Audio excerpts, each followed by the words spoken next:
전 세계가 전염병과 자연재해로 힘들어하고 있습니다. 이렇게 세상은 끝나는 것이 아닐까라는 그런 걱정도 됩니다. 최근 중국 또 일본 이어서 한국도 오늘까지 홍수로 인해서 엄청난 피해를 입고 있습니다. 오늘 보니까 홍수로 인해서 30명이 사망을 했고요. 12명이 실종된 상황입니다. 그리고 이재민이 6,000명입니다. 게다가 재산 피해는 이루 말할 수 없을 만큼 많은 피해들이 일어나고 있습니다. 가뜩이나 코로나19로 사람들이 우울한데 이 긴 장마에 수많은 인명피해와 재산 피해를 바라보면서 참 좀 마음이 우울하다라는 생각을 하게 되어집니다. 그렇게 오래 살진 않았지만 이런 경험들은 한 번도 없었던 것으로 보입니다. 그래서 이런 때일수록 정신을 바짝 차리고 살아가야 합니다. 왜냐하면은 이제 우리가 다 불안하거든요. 또 다 두려운 마음들이 있습니다.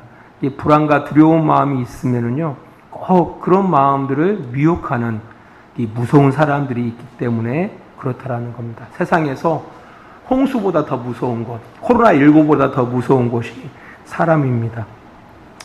아무튼 시작 있기에 끝이 있습니다. 기독교 역사도 완성을 향해 가고 있다고 기독교인들은 믿습니다.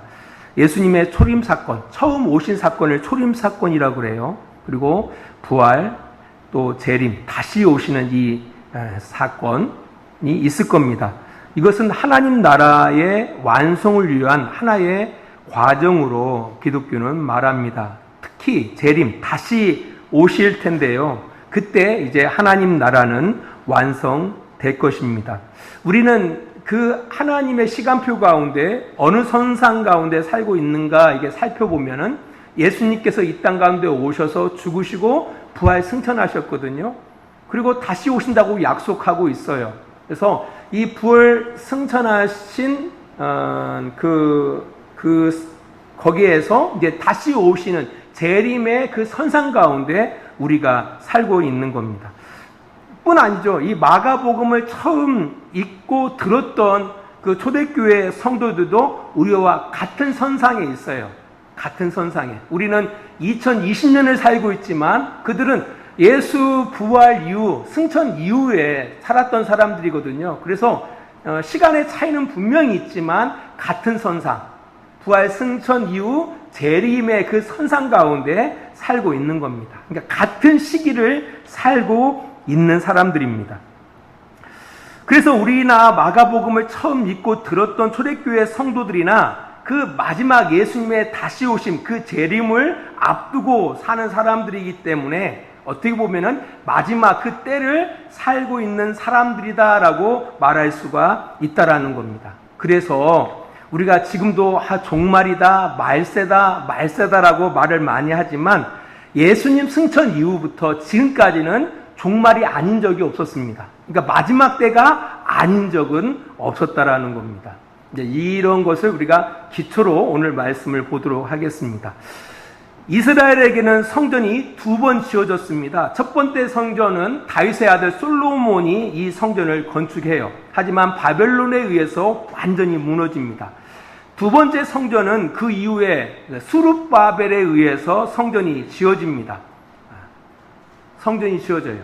이제 그러다가 이제 헤롯이라는 사람이 로마가 이스라엘을 통치할 때에 헤롯이라는 사람이 이스라엘의 왕이 되어집니다. 근데 이 헤롯은 유대 사람이 아니에요. 이두메 사람입니다. 이방인이에요.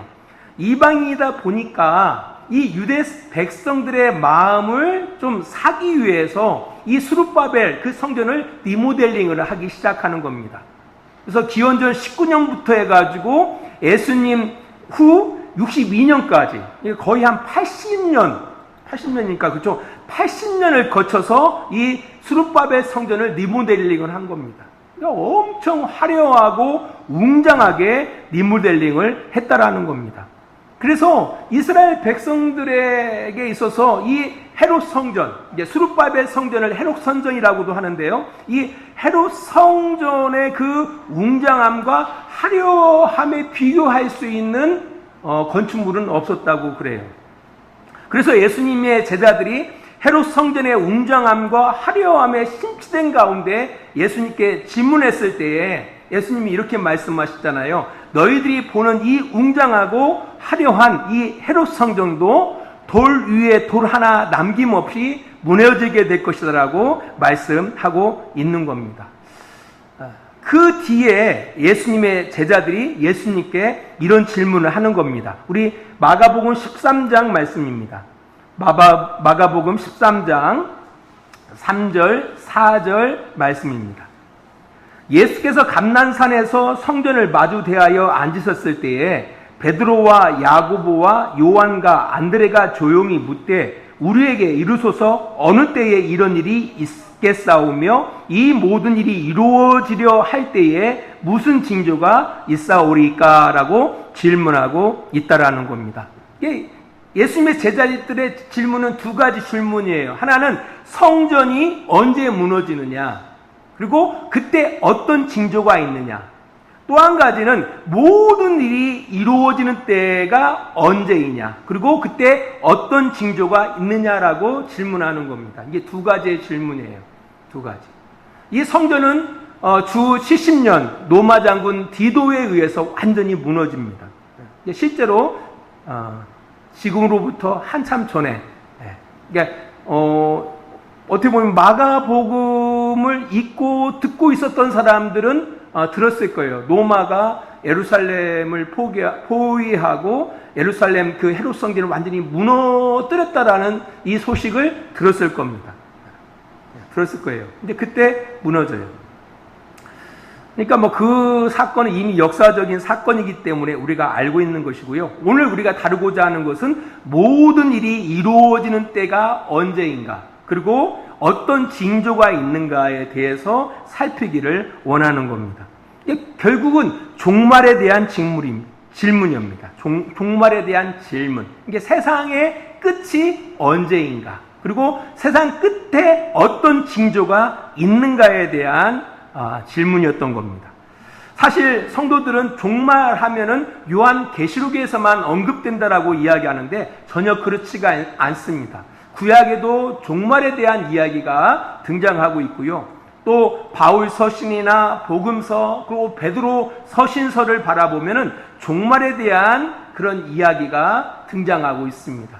오히려 요한계시록의 그 종말에 대한 내용은 사실은 바울 서신, 그 다음에 복음서, 또 베드로 서신, 또 거기에다가 구약의 그 선지서들의 그 내용들을 종합한 가운데, 그 기초로 한 가운데 기록되어진 것이 요한계시록이라고 생각하시면 되겠습니다. 자, 아무튼 이게 종말, 끝에 대한 질문입니다. 그 끝이 언제입니까? 그리고 어떤 징조가 있습니까?에 대한 예수님의 답변이 오늘 본문의 말씀입니다. 첫 번째, 예수님께서 이렇게 말씀하십니다. 그 날은 특정되지 않았다라고 말씀하십니다. 우리 32절 말씀을 보겠습니다. 마가복음 13장 32절입니다. 우리 같이 읽습니다. 그러나 그날과 그때는 아무도 모르라니 하늘에 있는 천사들도 아들도 모르고 아버지만 아시느니라. 특정된 날이 아니다라고 말씀합니다. 제자들이 궁금한 것은 그 날, 그 시를 알고 싶어요. 그러나 예수님께서는 그 날과 그 시에 대해서 특정되지 않았다. 그것은 하나님 아버지만 아신다라고 말씀하고 있습니다. 우리는 단지 그냥 넘어가기 쉬워요. 그냥 특정되지 않았대. 그 날과 그 시는 아무도 모른대. 이렇게 이제 지나가기 쉬운데요. 이 안에 깊은 하나님의 성품을 우리가 알 수가 있는 겁니다. 하나님께서 왜 끝날을 특정하지 않으셨을까? 바로 그 안에 하나님의 사랑이 담겨져 있다라는 겁니다. 베드로후서 3장 9절은 이렇게 기록하고 있습니다. 주의 약속, 재림에 대한 약속입니다. 주의 약속은 어떤 이의 덫이라고 생각하는 것 같이 덫인 것이 아니라 오직 너희를 대하여 참으사 아무도 멸망치 않고 다 회개하기에 이르기를 원하느니라. 그러니까 하나님께서는 참고 계시는 거예요. 확 이게 아니라 한 명이라도 빨리 돌아와서 올바로 살아가기를 하나님께서는 원하시고, 그래서 그날을 특정하지 않고 계속 미루고 있다라고 성경은 이야기하고 있는 겁니다.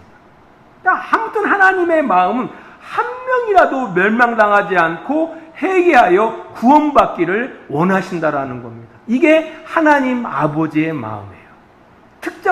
특정하지 않은 그 이유가. 여기에 그 하나님의 그 사랑의 마음을 알 수가 있어요. 우리를 향한. 또 한 가지는요, 하나님이 어떤 하나님인지를 알 수가 있습니다. 하나님은 질서의 하나님이라는 사실을 알 수가 있어요. 만일 이 종말 끝이 특정되어진다면, 예를 들어서 2030년 1월 2일 날 그 끝이라고 정해진다면 어떤 일이 벌어질까요? 난리가 날 거예요.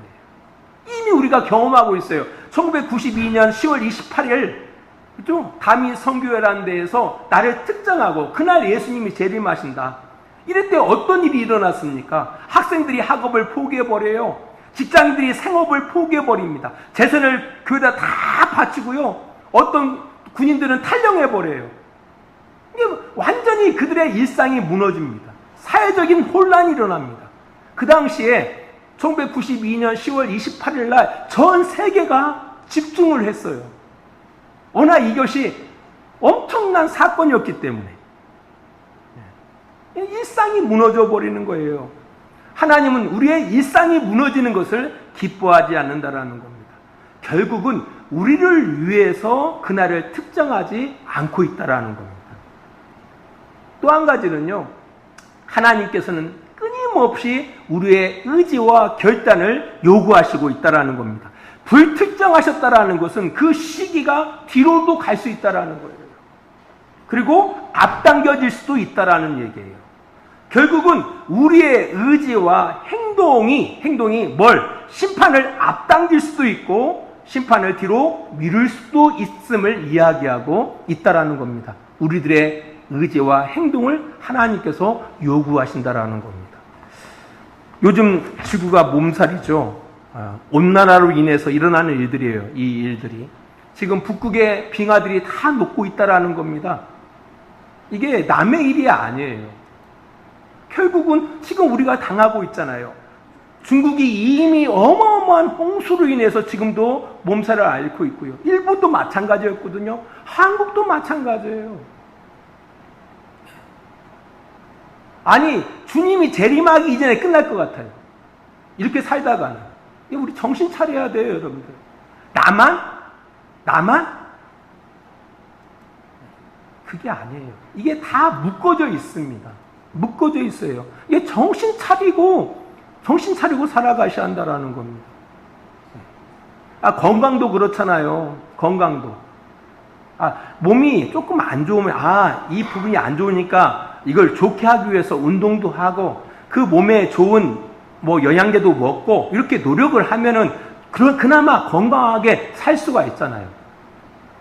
근데 그런 징조가 있음에도 불구하고, 자기 몸을 갖다가 막 함부로 대하고, 좋지 않은 것들을 갖다가 먹고 마시고 하다 보면 어떻습니까? 더 땡겨오는 거예요. 네. 그런 거 아닙니까? 우리들의 결단이 필요한 거예요. 건강에 살아가는 것도 우리의 결단이 필요한 거예요. 왜 하나님께서 그 끝날을 특정하지 않았을까? 우리에게 우리의 의지와 행동을 하나님께서 요구하신다라는 거예요. 예수님의 그 말씀입니다.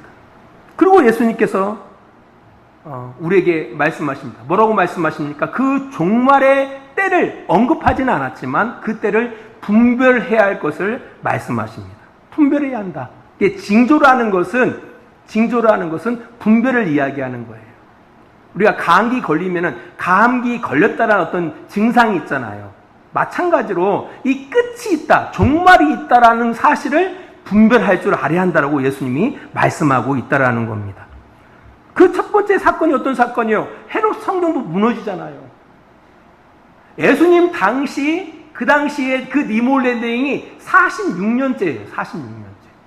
상상이 가십니까? 우리나라는 건물을 빨리빨리 져요. 하지만 이스라엘이나 그 로마 그 당시 주변 나라들은요, 그 건물을 갖다가 수십 년, 심지어는 수백 년을 통해서 건물을 지어갑니다. 이게 지금까지도 있는 거예요. 존재하는 거예요. 이 당시 헤롯 성전이 80년이 걸렸다니까요. 리모델링 하는데 예수님이 말씀하실 때가 46년대예요. 46년. 그러니까 어떤 사람들이 이 화려하고 웅장한 이 성전이 무너질 거라고 누가 생각했겠습니까? 아무도 생각하지 않았을 거예요. 하지만 예수님 말씀하십니다. 반드시 무너진다라고 말씀하고 있다라는 거예요. 지금도 얼마나 많은 사람들이 전염병으로 죽어갑니까?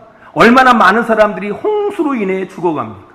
평생 쌓아놓았던 자산들이 하루아침에 무너지는 모습을 보게 되어져요. 이런 일들을 보면서 우리 어떤 생각을 하게 되어집니까? 내게 닥치지 않은 일? 그건 참 어리석은 생각이에요. 우리에게도 언제든지 그런 일은 찾아온다라는 겁니다. 단지 우리에게 기회를 줬을 뿐이에요. 어떤 기회? 그나마 살 수 있는 기회를 줬을 뿐입니다. 저희 어머님이 이번에 몹시 많이 아프셨거든요. 한 2주간. 근데 이분이 깜짝 놀랐는가 봐요. 이렇게 세상 떠나는 거 아닌가. 되게 많이 놀라셨는가 봐요. 그러니까 지금의 삶이 새로운 삶이죠. 죽을 줄만 알았는데 살게 됐다고 생각하는 거예요. 다시금 기회가 주어진 거죠. 그러니까 기회로 여겨야 한다라는 거예요. 그래서 오늘 본문 28절도 이렇게 말합니다. 오늘 본문 13장 28절 무화과 나무의 비유를 배우라. 그 가지가 연하여지고 잎사귀를 내면 여름이 가까운 줄 아나니라고 이야기하고 있습니다. 무화과는 여름에 열매를 맺죠. 무화과의 가지가 연하여지고 잎사귀가 내면 여름이 이제 온 거예요. 여름이 왔다라는 것은 뭐가 끝났다라는 거예요? 봄이 끝났다라는 얘기예요. 참 신기하게 여름의 히브리어 어원이 끝이라는 단어예요. 끝이라는 어원을 갖고 있습니다. 이게 여름이 가까웠다라는 것은 봄이 끝났다라는 의미를 담고 있다라는 거예요. 담고. 이게 무화과 나무의 모습을 통해서 봄이 끝났구나. 여름이 왔구나. 라는 것을 배우듯이 우리의 인생을 통해서 배워야 한다라는 거예요. 뭘 배워야 한다라는 겁니까? 종말이 있음을 배워야 한다라고 이야기하고 있습니다. 우리가 아침에 일어나서 저녁을 맞이하잖아요. 시작이 있으면 끝이 있잖아요. 이렇게 하루가 지나가는구나. 거울을 보면서 늘어나는 주름살을 보면서 늘어나는 흰머리를 통해서 조금만 뛰어도 숨이 가빠지는 모습을 통해서 내가 늙어가고 있구나. 곧 끝이 오겠구나라는 것을 배워야 한다라는 거예요. 최근에 워낙 비가 많이 오니까요. 저희 처갓집 어머님, 장모님이죠. 정말 고생 많이 오셔요. 치매에 든 남편 옆에서 간호하려. 또 막 비가 오니까 약간 언덕백이거든요. 그러니까 비가 이렇게 계속 들어치는 거예요. 그러니까 걱정스러운 거예요. 여보 전화해봐. 전화했더니 괜찮다고. 괜찮다고. 근데 그렇게 늙어 가시는 거예요. 정말 저는 무서웠거든요. 결혼할 때. 장모님 얼마나 저를 반대했는지 몰라요. 신학 간다니까 그렇게 싫어하더라고요. 자기는 교회 권사면서. 교회 권사님이, 장로님이 왜 목회한다라는 사이에는 그렇게 싫어했는지 모르겠어요. 근데 그렇게 깐깐했던 장모님도 이제 80 넘어서 너무 많이 늙으셨어요. 장인어른만 바라봐도 그 건장하셨던 그분이 이제 치매를 앓고 있을 뿐만 아니라 걷는 것도 힘들어하셔요. 참 가슴 아프죠. 이제 그런 모습을 보면서 뭘 느낍니까? 계속 계실 것 같습니까? 언젠가는 우리를 떠날 겁니다. 뿐만 아니라 우리도 언젠가는 떠나게 될 거라는 거예요. 바로 그 종말을 배우라는 거예요. 마지막이 있음을 배우라는 거예요. 예수님의 말씀이 그렇습니다. 사실 재난이 있고요, 기근이 있고요, 전쟁이 있고요. 이건 늘 있었던 일입니다. 안 그렇습니까? 늘 있었던 일이에요. 전쟁, 전염병, 이 홍수 늘 있었던 일입니다. 그 늘 있었던 그런 과정, 그 사건을 통해서 뭘 배우라는 겁니까? 끝이 있음을 배우라는 겁니다. 마지막이 있음을 배우라고 예수님께서 말씀하고 있다라는 겁니다. 마지막으로 예수님께서 이렇게 말씀하시죠. 33절 보겠습니다. 마가복음 13장 33절. 주의하라, 깨어있으라. 그때가 언제인지 알지 못함이라. 34절 하반절입니다. 깨어있으라. 35절 그러므로 깨어있으라. 36절 너희가 자는 것을 보지 않도록 하라. 결국 깨어있으라는 말이에요. 37절 깨어있으라 라고 말씀하고 있다라는 겁니다. 깨어서 살아가야 한다라는 거예요. 이게 무슨 말이냐? 그러니까 언제 우리가 죽을 줄 모르니까 눈 부릅뜨고 살아가는 얘기냐? 이제 그런 얘기는 아닙니다. 실제로 눈을 부릅뜨고 살아가는 사람들이 있어요. 특별히 제가 그 호스피스 병동에 이제 가보다 보면은 죽음을 이제 그 선언 받고 이제 시한부 선언을 받고 살아가는 사람들, 이게 죽음을 두려워하는 그 분들의 모습을 보면 잠을 안 자요. 실제로 그렇습니다. 가지고 이분들이 눈을 갖다가 막 뜨고 하루 종일 버티고 있는 거예요. 그래서 간호사들이 그 눈에다 뭘 넣어주죠? 눈약을 넣어줘요. 잠은 죽을까봐, 눈을 감으면 죽을까봐 눈을 뜨고 계속 있는 거예요. 실제로 그래요. 그렇게 깨어있는 것을 이야기할까? 그런 얘기는 아닙니다. 그런 얘기는 아닙니다. 여기서 깨어있는다라는 것은 산자로 살아가라는 뜻을 갖고 있어요. 산자로. 죽은 자로 살지 말고 살아있는 자로 살아가라라고 이야기하고 있습니다. 에베소서 2장 1절을 바라보면은 죄와 허물로 죽은 너희를 살렸다라고 예수님께서 말씀하십니다. 죄와 허물로 죽었다라는 얘기는 바로 뭐냐면은 그 삶이 죽은 삶을 사는 우리들을 하나님의 은혜로 살리셨다라는 거예요. 그래서 죽은 삶이 뭐냐라고 할 때 세상 풍조를 따라 살아가는 삶이 죽은 삶이다. 그러니까 세상 사는 사람들대로 그냥 살아가는 것이 죽은 삶이다. 불순종의 삶, 그러니까 하나님 없이 불순종하며 살아가는 삶이 죽은 삶이다. 자기 육체의 욕심을 따라 마음이 원하는 대로 살아가는 삶이 죽은 삶이라고 성경은 이야기하고 있어요. 그러면은 깨어있는 삶, 살아있는 삶은 뭐냐라고 할 때 에베소서 5장 14절은 이렇게 이야기하고 있습니다. 죽은 자들 가운데서 일어나라 라고 말씀하시면서 지혜롭게 살아가라. 세월을 아끼면서 살아가라. 주의 뜻을 이해하면서 살아가라. 18절은 말합니다. 성령 충만한 삶을 살아가라 라고 이야기하고 있어요. 근데 여기서 깨어 살아간다는 얘기는 지혜롭게 살아가는 것, 인생을 지혜롭게 살아가는 것, 세월을 아끼면서 살아가는 것, 주의 뜻을 이해하면서 살아가는 것, 성령 충만한 삶을 살아가는 것이 살아있는 삶, 깨어있는 삶이라고 이야기하고 있다라는 겁니다. 이것을 예수님께서 말씀하고 있는 겁니다. 깨어서 살아가라, 깨어서. 정신 차리고 살아가야 한다라는 겁니다. 정신 차리고 산다고 해서 그 끝이 오지 않는 건 아니에요. 끝은 반드시 와요. 다. 하지만 지혜롭게 살아가라는 거예요. 그럼에도 불구하고. 왜? 그 끝이 완전한 끝이 아니잖아요. 우리는 알고 있잖아요. 그 뒤에 뭐가 있어요? 반드시 우리 인생들에게는 심판이 있기 때문에 그렇다라는 겁니다. 지혜롭게 살아갈 때, 영혼을 준비하는 삶을 살아갈 때, 주의 뜻을 이해하고 하나님의 뜻에 우리의 삶을 맞춰 살아가는 것만이 우리가 그 마지막 주님 앞에 섰을 때에 부끄럼 당하지 않고 영광 가운데 하나님과 함께하는 삶이기 때문에 성경이 그렇게 이야기하고 있다라는 겁니다. 말씀의 교류를 맺으면서요, 그 최준식 교수님, 이화여대 교수님인데요, 이분이 이런 책을 썼어요.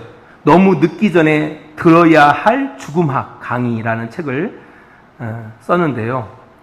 이분이 이 죽음학 강의의 아주 권위자예요. 이분의 이야기는 그런 거예요.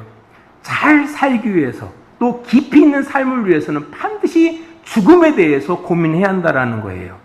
이제 그 책 가운데 이런 글귀가 있습니다. 이 글귀로 오늘 결론을 맺겠습니다. 우리가 행한 모든 것은 씨앗으로 저장됩니다. 우리가 하는 모든 생각이나 말, 행동은 영혼 속에 저장됩니다.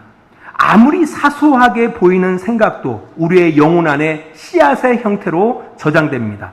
그러다 그 씨앗과 공명하는 시간이 생기면 그 씨앗은 발현되어 현실에서 사건으로 나타내게 됩니다. 라고 그 책 글귀 가운데 있더라고요. 왜 지롭게 살아가야 하느냐? 우리가 마지막 때에 생명의 부활로, 영생의 부활로 그냥 나오는 게 아니라니까요. 이 땅에서 우리가 어떻게 살았느냐, 이에 의해서 우리의 부활이 달라진다는 사실을 꼭 기억하시기 바랍니다. 기도하겠습니다. 하나님 아버지, 감사합니다. 우리가 만나는 일련의 일들로 인하여 우리가 불안하고 두려운 마음들이 생깁니다.